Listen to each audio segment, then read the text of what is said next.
temas del curso de retina organizado por el Servicio de Oftalmología del Hospital Arzobispo Loaiza. El día de hoy tenemos el tema maculopatía miópica y estafiloma posterior, a cargo de la doctora Sumiko Burga Kuroda. Bueno, rápidamente para poder mencionar sobre la trayectoria de la doctora, es especialista en oftalmología por la Universidad Católica en Nuestra Señora de la Asunción en Paraguay, fellowship en oftalmología en la Fundación Visión en Asunción, Paraguay. Además es subespecialista en retina y vítreo por la Universidad Cayetano Heredia. Cuenta con un fellowship en retina y vítreo en Oftalmólogos Contreras en la clínica Ricardo Palma y es miembro de la Sociedad Peruana de Oftalmología y pertenece al staff de médicos de la clínica Luz y Vida. Doctora Sumiko, es un honor y un placer contar con su presencia. Desde ya agradecemos que nos brinde su tiempo y conocimiento para el aprendizaje de nosotros los residentes. Sin más, la dejo a cargo de la ponencia. ¿Qué tal? Muy buenos días. La verdad que también me siento muy contenta de volver a reencontrarnos después de mucho tiempo. Un gusto y agradezco al comité organizador por la invitación. Voy a apagar mi cámara porque tengo a mi hijito que está entrando y saliendo de la sala, por favor. Voy a iniciar entonces. Bueno, hoy día vamos a tocar un tema, la verdad que muy extenso, pero muy interesante, y he tratado de resumirlo como para que podamos ser un poco más didácticos. Entonces, vamos a conversar hoy día acerca de la maculopatía miópica. Bueno, ¿qué es la alta miopía? Se ha descrito la alta miopía a paciente con más de 26.8 milímetros de longitud axial o más de 6 a 8 dioptrías de equivalente esférico. Hay dos tipos de crecimiento en altos miopes que debemos recordar. El crecimiento en tipo barril, que sería cuando el radio de curvatura, no sé si llegan a ver mi puntero, pero cuando el radio de curvatura de todo el ojo es muy parecido, como tenemos en la figura B, ¿no? Mientras que muchos miopes hacen lo que se denomina estafiloma. ¿Y qué es un estafiloma? Spade es el que dio la definición más importante acerca del estafiloma, que es una deformación posterior del globo ocular que tiene el radio de curvatura más pequeño que el resto de la pared ocular. Entonces, en la figura A podemos observar una forma de ojo normal. En la B, una elongación de la longitud axial que ocurre en la región ecuatorial, que no induce ninguna alteración en la curvatura de la parte posterior del ojo. Y este ojo tendría una miopía axial, pero no estafiloma. En la figura C se desarrolla una segunda curvatura en la porción posterior del ojo. Y esta segunda curvatura tiene como radio una curvatura más corta, que sería en la pared ocular circundante, ¿no? Esta curva secundaria se debe ya realmente a un estafiloma, ¿no? Y en el D es el estafiloma posterior, que también puede desarrollarse, y esto a tener en cuenta, en ojos sin miopía axial alta. La deformidad del segmento posterior realmente se va a caracterizar por el estafiloma, por lo tanto que puede ocurrir independientemente o no de un alargamiento de la región ecuatorial. Entonces ese dato es muy importante. Wang y colaboradores informaron también recientemente características clínicas de estafilomas en ojos cuyas longitudes axiales medían aproximadamente menos del 26.5. Por lo tanto, la evaginación de la pared de los ojos sin una longitud axial también se considera un estafiloma posterior. Siguiente, por favor. Entonces, Curtin describió, como ustedes ven aquí, 5 tipos de estafiloma, ¿no?, que son los primarios, y 5 tipos de estafiloma que podrían ser llamados complejos o en este caso combinados. Mostró que en los ojos con estafiloma, por ejemplo, de tipo 1, es el más común, la longitud axial varía entre 25 a 38 milímetros. Por lo tanto, enfatizó que la longitud axial no era un marcador confiable para definir la miopía patológica y concluyó que la miopía patológica debe definirse por la presencia definitivamente de la estafiloma. Entonces los estafilomas van a producir diferentes cosas, en general, dependiendo del lugar donde estén, ¿no? Por ejemplo, aquí tenemos en la pantalla el estafiloma tipo 3, el tipo 4 y a veces el tipo 5, muy pocas veces realmente van a desarrollar maculopatía traccional por la posición en donde se encuentra el estafiloma. El siguiente, por favor. Entonces, como conversamos, pueden desarrollar otro tipo de patologías que ya conocen, por ejemplo, el que estamos viendo ahora en la pantalla, que es el llamado dome shape, ¿no? O en forma de domo. Sobre todo los tipos 3 y tipo 5 de estafilomas que vimos en el cuadro anterior. Cuando la parte superior del estafiloma cruza el área, como podemos ver aquí en la foto de la autofluorescencia, cruza el área macular y se caracteriza por una área pigmentada que se puede observar en la autofluorescencia, y en el OCT aparece una irregularidad, como vemos ahí en el centro de la coroides, ¿no? Que puede estar acompañado de desprendimientos del epitelio pigmentario. Incluso pueden aparecer quistes. Entonces, ese es el típico aspecto de una maculopatía en domo. Siguiente, por favor. Bueno, como saben, la primera causa de ceguera en Japón es la maculopatía miópica, ¿no? Es la segunda causa de ceguera en China, ¿no? Y en el resto de digamos, continentes, es la tercera causa. Entonces, Omo Matsui estudió hace años en 198 miopes para saber cuántos de ellos tenían un crecimiento en barril y cuántos tenían un crecimiento en estafiloma. Y al terminar el estudio se pudo comprobar que el 50% aproximadamente de los miopes tenían una forma en barril y el 50% consistían en los pacientes miopes con estafiloma, ¿no? Realizaron también otro estudio, también junto con Matsui y colaboradores en España, ¿no? Donde estudiaron 1060 ojos y se notó tanto que en España como en Japón el 50% continuaba correspondiendo a los pacientes que tenían el tipo barril y el otro 50% correspondía a estafiloma. Entonces no había una diferencia en la prevalencia entre los japoneses y los españoles, pero había un dato muy curioso que al término del estudio se vio, que esta patología es una enfermedad de la deformación, ¿no? Habían pacientes con un ojo más miope que el otro y en los ojos que tenían poca miopía desarrollaban un estafiloma similar al alto miope. Entonces, concluimos que esto es una enfermedad de una alteración en la forma del globo ocular. Seguimos, por favor. Entonces, los métodos más comunes definitivamente que tenemos para detectar los estafilomas han sido las fotografías de fondo de ojo en color, ¿no? Y las ecografías. Especialmente las fotografías convencionales, como ustedes pueden ver ahí, en un fondo de aproximadamente 50 grados, se utilizan ampliamente en muchos estudios epidemiológicos. Sin embargo, tenemos que tener en cuenta que la mayoría de los estafilomas involucran áreas amplias del fondo de ojo, ¿no? Especialmente cuando son en la zona superior y temporal.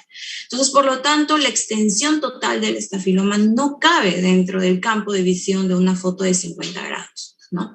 Entonces, para superar estos problemas, Moriyama y colaboradores establecieron una técnica de resonancia magnética en 3D para examinar la forma del ojo en un área más amplia, en donde pueda abarcar incluso el estafiloma posterior desde cualquier ángulo, ¿no? Entonces, como pueden ver ahí en la imagen A, las imágenes en 3D se crean mediante la representación del volumen, ¿no? Basadas en una imagen de resonancia magnética. Luego, después se extrae la imagen del ojo, ¿no?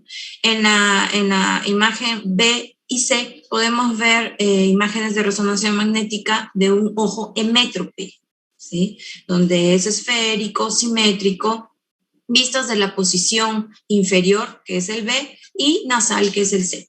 Si nos vamos a la imagen D, ¿sí? Del D, E y F, podemos tener imágenes también en 3D en un ojo miope patológico y un estafiloma posterior. Entonces, el D es vista de la parte inferior, el E de la parte nasal y el F de la parte posterior. Entonces, a pesar de la utilidad de la resonancia magnética, todavía es difícil realizarla en la actualidad en una gran población de pacientes, ¿no? Ya que debido a la disponibilidad y el costo no podemos acceder a eso.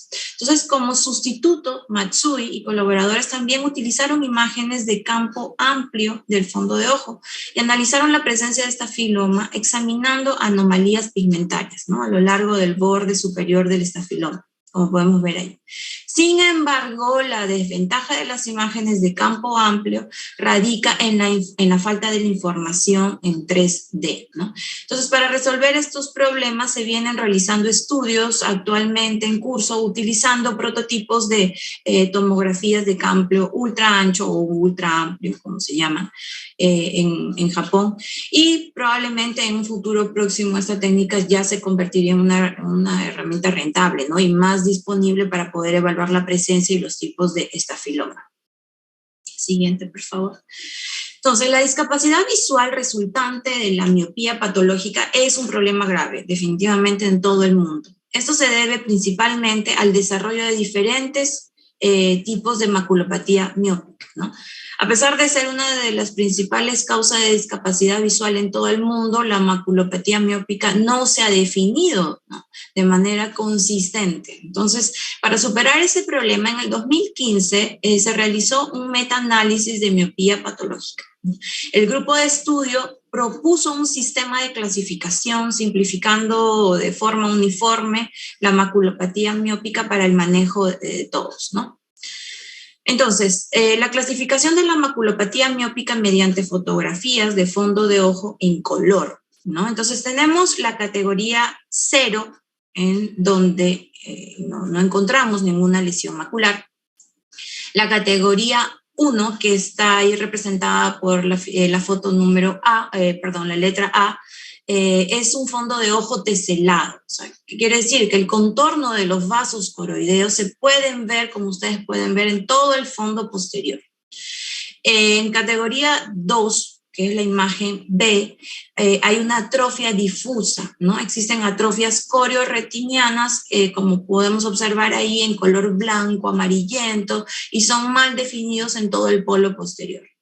Tenemos la categoría 3, que es la imagen C, que es la atrofia en parches o parchada también que le llaman, que son lesiones múltiples de atrofia en parche que aparecen como lesiones bien definidas de color blanco grisáceo sobre un fondo de una atrofia difusa.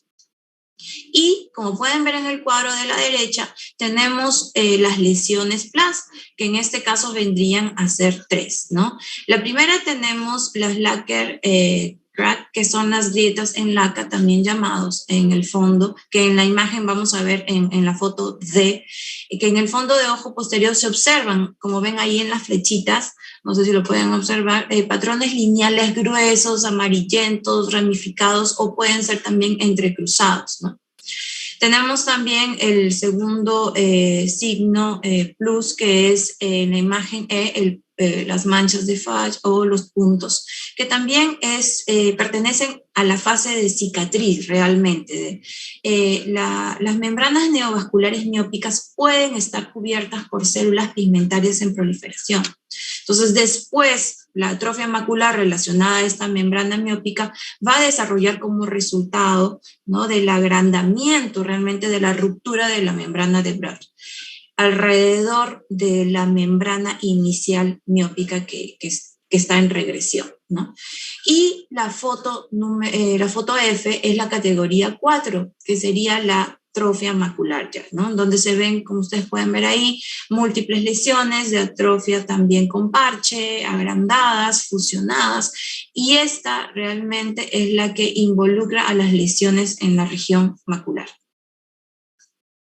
Entonces, la razón realmente para definir por separado los signos, estos 3 últimos signos positivos, es que se ha demostrado definitivamente que los 3 tipos de lesiones están fuertemente asociadas con la pérdida de la visión central, pero no encajan en ninguna categoría realmente en particular y pueden desarrollarse a partir de ojos con cualquiera de las categorías 1, 2, 3 o 4, o descritas anteriormente. Entonces, en los ojos con alta miopía, como podemos ver aquí, vamos a ir conversando categoría por categoría. Entonces, en la categoría 1 tenemos el fondo de ojo teselado, ¿no? Entonces, en los ojos con alta miopía, la elongación axial reduce el epitelio pigmentario de la retina, ¿no? Entonces, esto conduce a una hipoplasia del pigmento, lo que permite una imagen clara ahí, como pueden ver, de los vasos coroideos. Entonces, el fondo de ojo teselado, junto con el cono miope alrededor también, se puede presentar alrededor del disco óptico, es uno de los signos preliminares en estos ojos de alta miopía, ¿no? Entonces comienzan, como podemos ver también, a desarrollarse a partir del disco óptico. Son más comunes en pacientes con longitud axial menor de 26 milímetros y la agudeza visual realmente no suele estar muy afectada. Siguiente, por favor.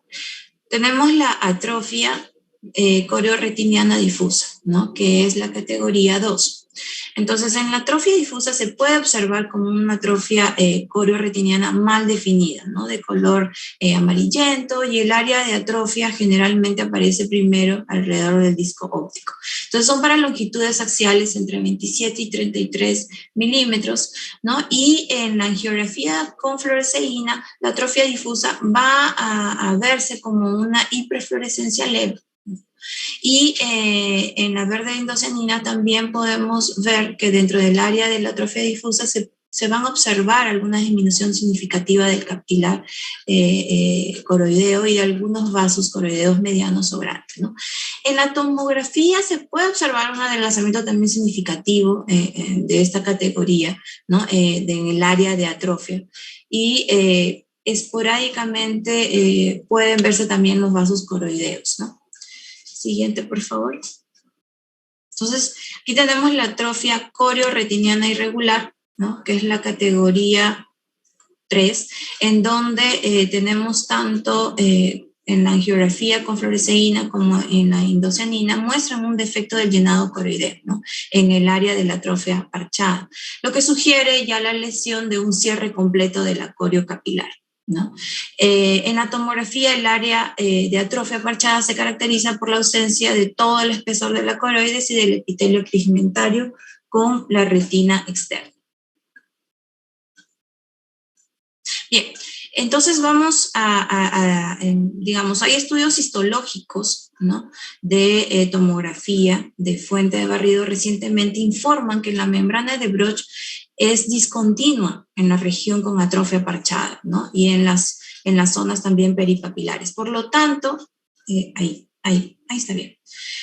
Por lo tanto, los defectos de la membrana macular de Bruch son características de estas lesiones, ¿no? Entonces, podría rebautizarse como una ruptura de la membrana de Bruch, pero que no sería una atrofia, sino una ruptura en sí, ¿no?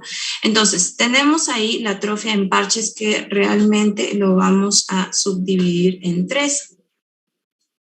Entonces tenemos la atrofia en parches, que se va a desarrollar a partir de las grietas en laca o las lacquer crack, que vamos a ver ahí en la figura A, ¿no?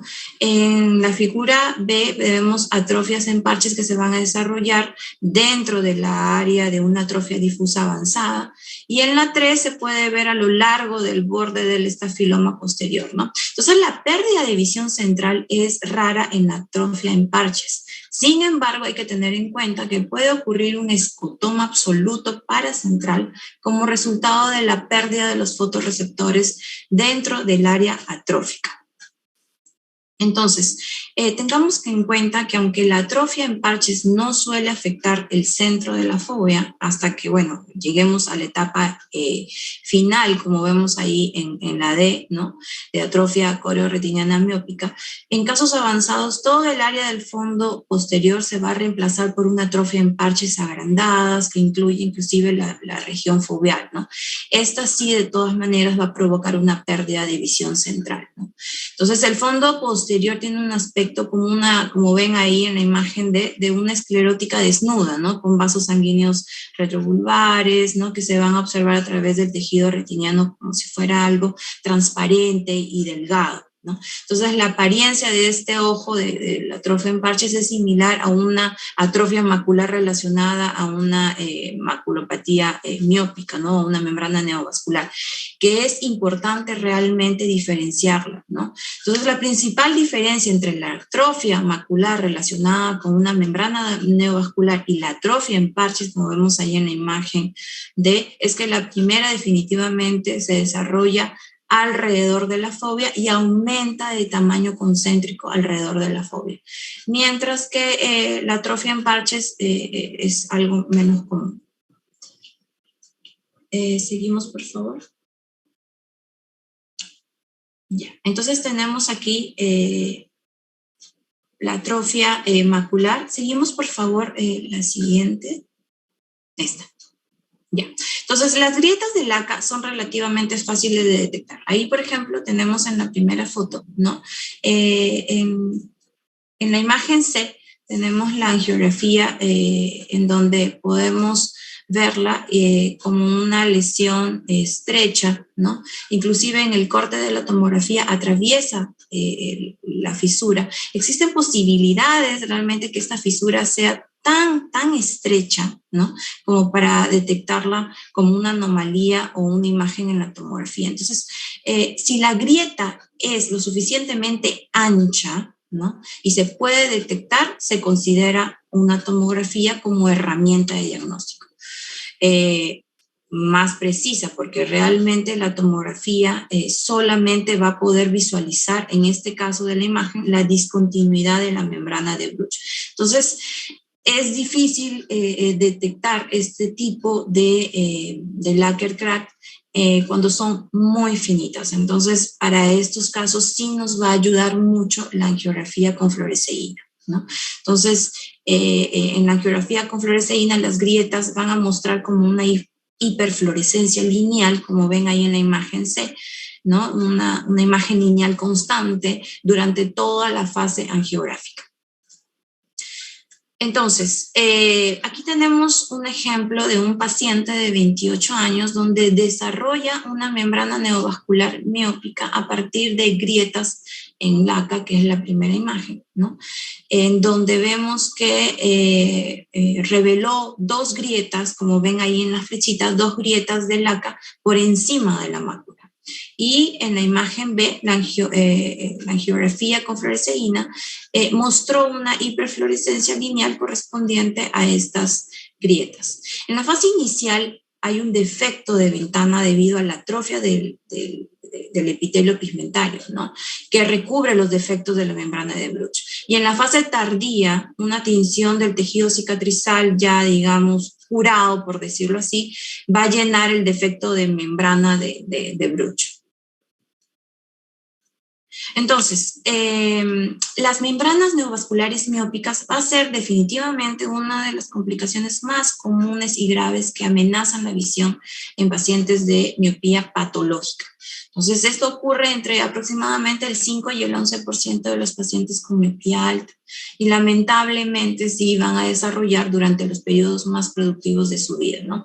Alrededor del 35% de los pacientes que hacen una membrana neovascular miópica en un ojo eventualmente van a desarrollar en el otro ojo 8 años posteriores, ¿no? En comparación con alrededor del 6% de los pacientes que no tuvieron ningún antecedente neovascular preexistente. Entonces, quedamos que en la mayoría de los casos de los pacientes que hacen membrana neovascular miópica parecen originarse a partir de las grietas en laca, ¿no? Y por lo general son bastante pequeños y es menos probable que muestren líquido subretiniano o intrarretiniano, ¿no? O una proliferación en el espacio subretiniano. Por lo tanto, las membranas neovasculares miópicas tienden a retroceder en algunas ocasiones espontáneamente, ¿no? Entonces, es posible, ¿no? Como vemos aquí, que el mecanismo por el cual se produce estas atrofias maculares, como podemos ver aquí, la membrana neovascular miópica va a ser invariablemente las de tipo 2, ¿no? Las que van a sugerir realmente que la membrana neovascular ha atravesado la membrana de Bruch, ¿no? Entonces, el defecto en la membrana de Bruch se agranda a medida que se somete a la fuerza relacionadas con la expansión axial del ojo. Entonces, las fuerzas locales generadas por la regresión de la membrana miópica, ¿no? Como los defectos de las máculas, de la mácula en lo que es la membrana de Bruch, van a carecer de fotorreceptores y por lo tanto van a presentar un escotoma absoluto que, por ejemplo, aquí en la imagen podemos ver esta hiperpigmentación en la foto, ¿no? Entonces, estos son de pronóstico visual a largo plazo malos, definitivamente. Entre 5 a 10 años después del inicio, la agudeza visual en este tipo de pacientes va a descender aproximadamente a 20-200, o al menos el 90% de los casos van a llegar a mucho menos de 20-200, ¿no? Seguimos. Entonces, ¿qué hacer, no? Tenemos actualmente, si hacemos un resumen de todo esto, vamos a partir que las membranas miópicas son las que tenemos que estar priorizando el tratamiento, ¿no? Actualmente las inyecciones intravítreas las anti-VEGF son seguras y eficaces definitivamente en el tratamiento de las membranas miópicas, ¿no? Entonces, por lo tanto, se han convertido actualmente en la terapia de primera línea, ¿no?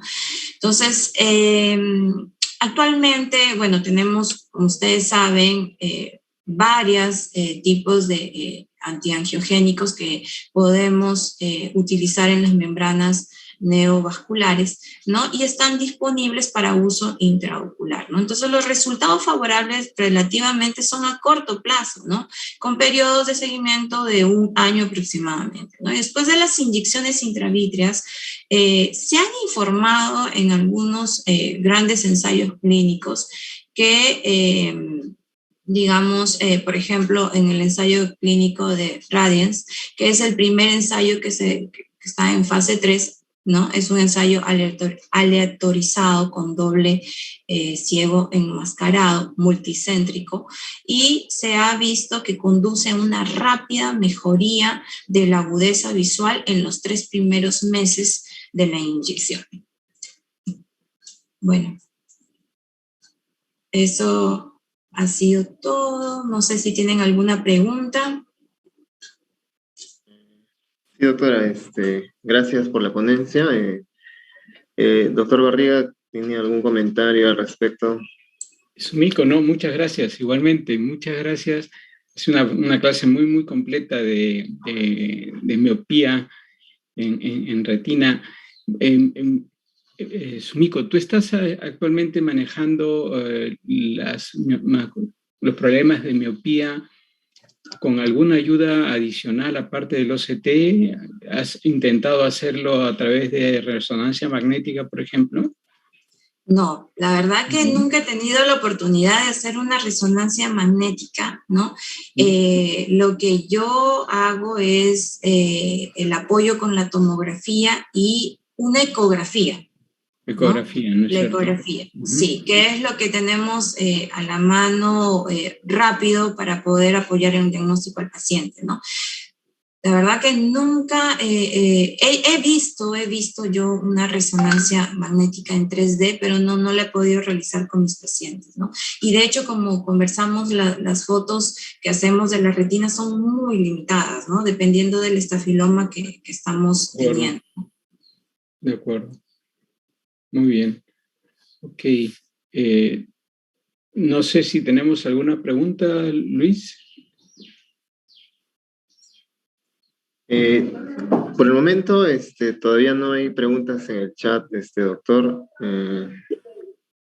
Buenos días. Blanquita, ¿cómo estás? Buenos días. Doctora Blanca, ¿qué tal? Buenos días. Con todos, ¿cómo están? Para felicitar a la doctora Sumiko, brillante su presentación. Muchísimas gracias, muy bonita tu presentación. Doctora, quería comentarle de un caso que estuvimos viendo con el doctor Barriga sobre un paciente con síndrome de Marfan. Entonces él tenía, aparte, bueno, de la subluxación de cristalino, Entonces él tenía miopía magna, ¿no? Entonces estafiloma posterior, que llegó la visión a movimiento en mano, entre movimiento en manos y cuentadedos, hizo membrana neovascular. Entonces el doctor le puso muy bien los antiangiogénicos, bevacizumab. A la primera no respondió mucho, pero a la segunda aparentemente tampoco respondía y ya se decidió que quede ahí, ¿no? Estaba en movimiento en manos. Sin embargo, pasó un mes y entonces vino lo de la pandemia y después haciéndole un examen a través de teletrabajo, vimos que había mejorado. O sea, del movimiento en manos ya estaba en cuentadedos y estaba más contento. Entonces, ocurre a veces eso sí, o bien que se resuelven como mencionó, o bien también que se estabiliza, ¿no? Y había que esperar un poquito a la respuesta del antiangiogénico, ¿no? Ese es uno. Y lo otro es preguntarle si ha tenido oportunidad alguna vez en donde estas miopías magnas se combinan, ¿no? O sea, estafiloma posterior, fobiosquisis o agujero macular lamelar, ¿no? Y en algunos, pues, predisposición a desprendimiento de retina. ¿Alguna vez ha tenido un caso así en donde ha tenido que actuar por pasos, ¿no? Membrana neovascular, problema de la fobiosquisis, ¿no? Y el agujero lamelar. Sí, gracias, doctora Blanquita. La verdad que un gusto también escucharla. Sí, realmente los últimos, si hablamos de los casos miopes que están relacionados a Marfan, es raro, ¿no? Ver la combinación de esos dos, pero sí he tenido oportunidad, justo de los últimos 3 casos que usted nombró.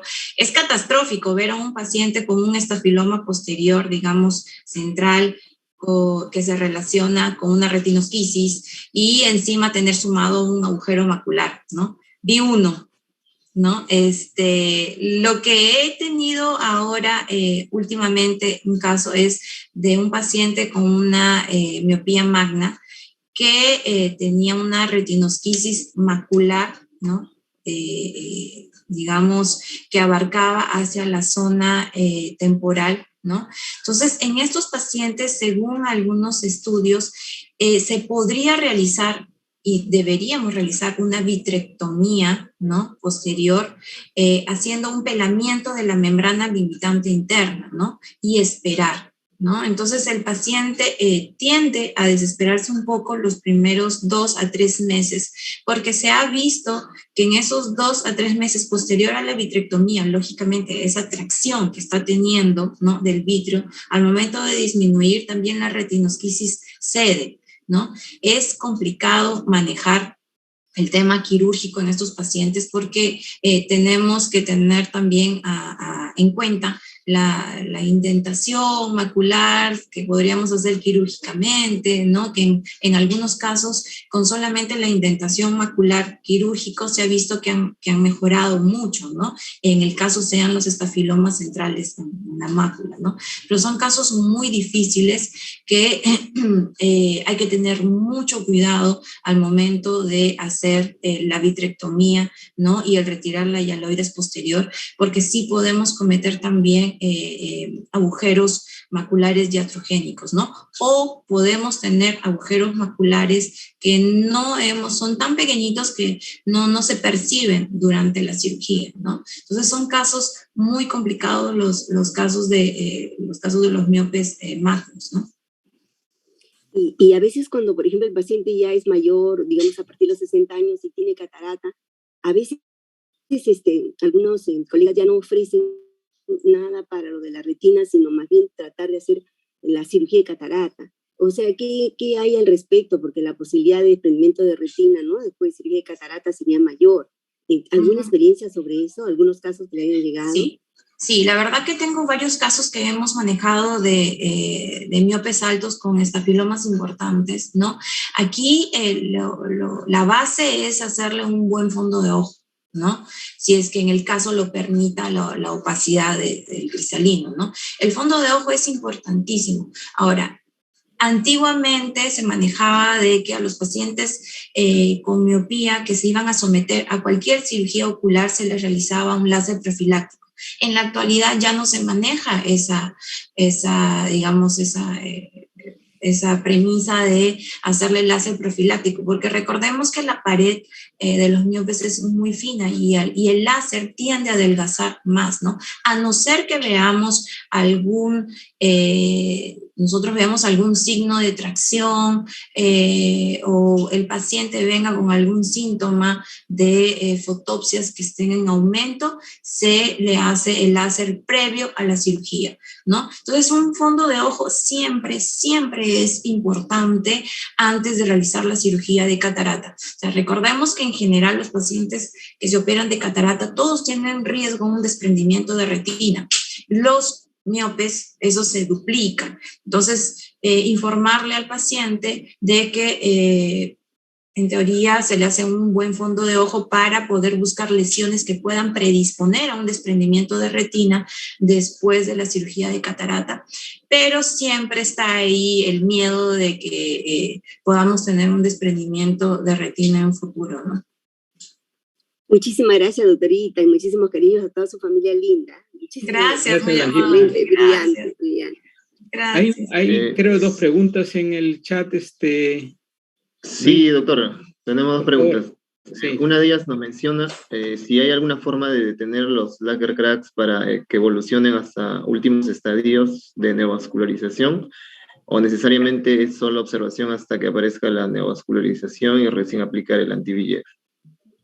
La verdad es que yo particularmente los observo, ¿no? Los observo a no ser de que tengamos ya una membrana miópica que vendría a empeorar esos casos. Entonces ahí actuaríamos con los antiangiogénicos, ¿no? Ok, doctora.